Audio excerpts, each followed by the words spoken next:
करूँ। Friends, deeply regret है मेरी साइड से कि अप्रॉक्स 100 डेज़ के बाद मेरा वीडियो आ रहा है। कुछ रीज़न्स थे, वो मैं आपसे बाद में भी डिस्कस करूँगा, लेकिन जो इम्पोर्टेंट बात ये है कि नीट 2025 के एग्ज़ाम में बचे हुए हैं 1 मंथ। इस बार बहुत कुछ चेंज हो चुका है। अगर आप पिछले सालों से कंपेयर करके इस बार प्रिपरेशन कर रहे हैं तो कहीं ना कहीं गलती कर रहे हैं। बिल्कुल लोड नहीं लेना है इस बार। जैसे कि अगर आप देखेंगे तो कोविड के बाद 2020, 21, 22, 23 और 24 इसमें आप लगातार रैंक का इन्फ्लेशन देख रहे होंगे। मीन्स 600 प्लस स्कोर करने वाले बच्चे लगातार बढ़ रहे थे, हर साल बढ़ रहे थे।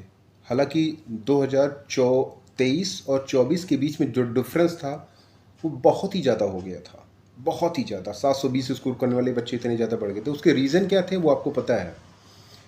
हालांकि उस रीज़न को दूर करने के लिए मैंने ये सोचा था कि इस बार ऑनलाइन पेपर हो सकता है, लेकिन ऐसा कुछ हुआ नहीं। तो किस तरह से एनटीए का इस बार का प्लान होगा मैं नहीं बता सकता हूँ।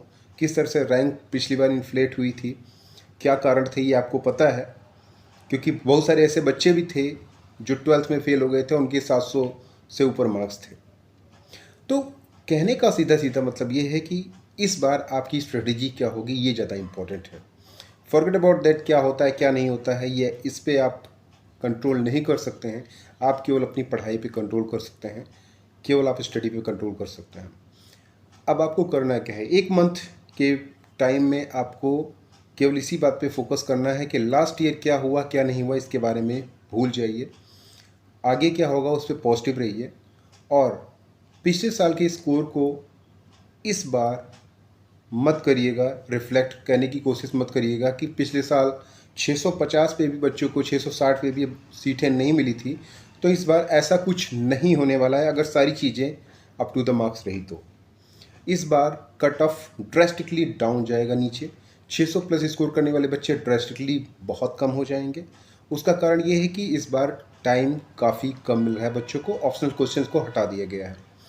तो बेसिकली प्री कोविड में जिस तरह से क्वेश्चंस पूछे जाते थे 2019 तक, सेम उसी पैटर्न में इस बार क्वेश्चन पेपर आ सकते हैं। और अगर आप 2020 से पहले के क्वेश्चन पेपर को देखेंगे तो उनका एक डिफ़िकल्टी लेवल होता था।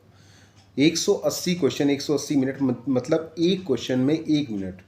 तो बच्चे यहाँ पर रिस्क लेने की कोशिश कम करेंगे, क्योंकि टाइम कम रहेगा तो वो उतना रिस्क नहीं ले सकते हैं। दूसरी और इम्पॉर्टेंट बात यह है कि इस ड्यूरेशन में, 1 मंथ के ड्यूरेशन में जितनी प्रैक्टिस आप कर सकें उतनी कर लीजिए। क्योंकि मॉक टेस्ट पेपर अगर आप ज्वाइन करना चाहते हैं 1 मंथ के लिए, कोई ऑनलाइन टेस्ट सीरीज ज्वाइन करना चाहते हैं तो ज्वाइन कर लीजिए। क्योंकि इस ड्यूरेशन में जितनी प्रैक्टिस होगी, जितना टाइम मैनेजमेंट होगा, वही आपके लिए इम्पोर्टेंट रोल अदा करेगा। तो टारगेट आप एक्सीड करने की कोशिश मत करिएगा कि नहीं मैं मैक्स टू मैक्स स्कोर कर लूँ। पिछले साल 650 पे भी सीटें नहीं मिली थी, मैं इस बार 670 कर लेता हूँ। ऐसा कुछ करने की कोशिश, एक्सपेरिमेंट करने की कोशिश मत करिएगा। केवल उतना ही क्वेश्चन करिएगा जो आपको प्रॉपर आता है।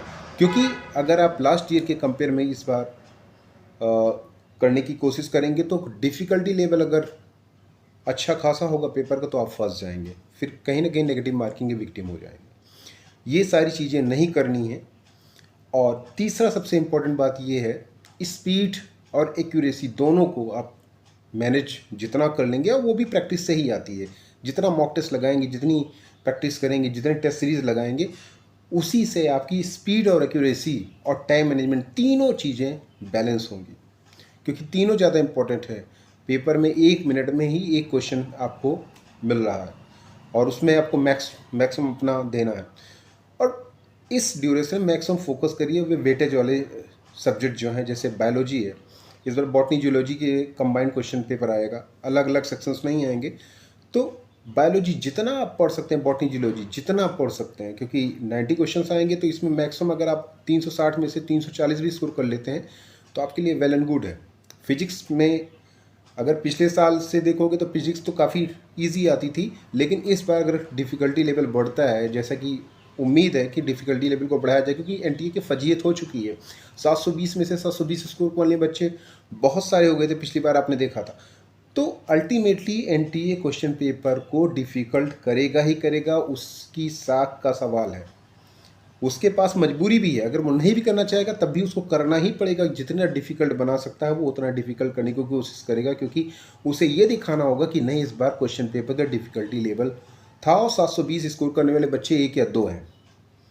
तो कहने का सीधा सीधा मतलब ये है कि मेनली आपका फोकस जो होना चाहिए वो उन सब्जेक्ट पे होना चाहिए जो आपको ज़्यादा मार्क्स देंगे इस समय, क्योंकि 1 मंथ का टाइम है। तो इस समय आप नई चीज़ों को भी पढ़ सकते हैं, पुरानी चीज़ों को रिवाइज़ भी कर सकते हैं, फॉर्मूला बुक्स को भी रिवाइज़ कर सकते हैं, सब कुछ यहाँ पे कर सकते हैं अभी फ़िलहाल, क्योंकि 1 महीने का टाइम है, बहुत कुछ कर सकते हैं। लेट नाइट स्टडी भी जितना कर सकते हैं कर लीजिए। अभी आपको डरने की कोई ज़रूरत नहीं है, जितना नया पुराना कुछ भी पढ़ना है आप पढ़ सकते हैं। और सबसे इम्पॉर्टेंट बात ये है कि फिजिक्स और केमिस्ट्री दोनों में फोकस करने की ज़्यादा ज़रूरत है। फिजिक्स का अगर पिछले सीएस के 2-4 साल के पेपर आप देखोगे ना, तो वो आपके लिए हलवा होंगे। वो आपको आप इजीली से वन लाइन या 2 लाइन में क्वेश्चन का आंसर आ जाता था। लेकिन अब उस हिसाब से आपकी प्रिपरेशन नहीं होगी कि उसी तरह से क्वेश्चन पेपर आपको नहीं दिए जाएंगे इस बार कहीं न कहीं डिफ़िकल्टी लेवल बढ़ाई जाएगी। तो थोड़ा-सा अपना दायरा ऊपर की तरफ रखना होगा। फिजिक्स में भी और केमिस्ट्री में भी थोड़ा-से अपने जो लेवल है क्वेश्चन पेपर का, वो डिफ़िकल्ट की तरफ लेके जाइएगा, तो वो ज़्यादा सही रहेगा। कॉन्सेप्ट को समझना ज़्यादा इम्पोर्टेंट है। कॉन्सेप्ट जितना अच्छा समझ लेंगे, उतना अच्छा सवाल को आप हल कर पाएँगे, जो चाहे कितना ही कठिन क्यों ना। तो बेसिकली 2-3 बातें मैं जो फाइनल हैं वो ये हैं। पहला, लास्ट ईयर के क्वेश्चन पेपर को देख के इस बार अपने टारगेट को अचीव मत करिएगा कि लास्ट 4 साल में किस तरह से रैंक इन्फ्लेशन हुआ है कि 660 ही मुझे इसको करना है। पहला, अपने टारगेट उतना ही करिएगा जितना आपको आता है। नेगेटिव मार्किंग मतलब ये टाइम मैनेजमेंट, स्पीड और एक्यूरेसी, ये 3 पॉइंट हैं। ये तीनों पॉइंट आपके जितने ज़्यादा क्वेश्चन पेपर इस समय सॉल्व करेंगे, जितने ज़्यादा इस समय टेस्ट सीरीज़ लगाएंगे, वो ज़्यादा इंपॉर्टेंट है। एनसीईआरटी को जितना आप पढ़ सकते हैं वो पढ़ लीजिए, क्योंकि अल्टीमेटली कोई आपसे ये नहीं पूछने वाला कि आपने कितना ये नंबर कहाँ से लाए, कैसे लाए। वो केवल ये पूछेगा कि आपके नंबर कितने हैं, आपने रट के लाए, पढ़ के लाए, लिख के लाए, क्या करके लाए, रात में पढ़े, दिन में पढ़े। Nobody is going to ask about how you achieve your target. Everybody ask whether you got the admission in top medical colleges और नॉट। तो फाइनल गोल हमारा है, कैसे भी आपका पढ़ने की स्ट्रेटजी है उसी पे इंटैक्ट रहिए जिस पे आपको विश्वास है, चाहे आप पढ़ के, रट के, लिख के कुछ भी करते हो, नो मैटर।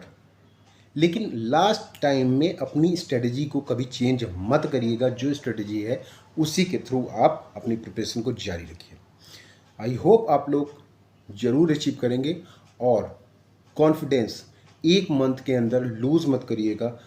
क्वेश्चन नहीं आता है, कहीं अटक जाते हैं, कुछ भी कर देते हैं, कॉन्फिडेंस लूज़ नहीं करना है। लास्ट तक जाना है हमको। लास्ट जब तक पेपर नहीं हो जाता तब तक अपना कॉन्फिडेंस बरकरार रखना है, उसके बाद आप कुछ भी कर सकते हैं। That's all.